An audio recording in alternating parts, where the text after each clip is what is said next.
Od malih nogu sam volio instrumente, violine, šarije, sazove, volio sam miris drveta. Vukom uvijek želja, ja stvorim sve nešto.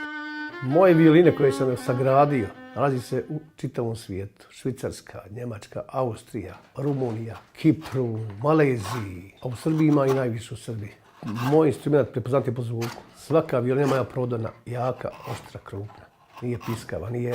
Normalno od 250 do 400 sati violina se da se napravi. A ne mogu cijeli dan odraditi ako violina radim. Puno treba inspiracija u radu. Javor, rebraš, mazer, mora biti suh najmanje 7 godina. Što starije drvo više sušeno, sve bolje drvo, bolji zvuk. Zaradi se na instrumente, tako da se normalno mora živjeti. Volim da naučim svako, da svakom pokažem ko će da sagrati. Sam ubjedan, niko neće da uzme. Dođe dan, dva i nema živaca, treba se rodi za ovo da radiš ovaj instrument. Treba se rodi za ovo.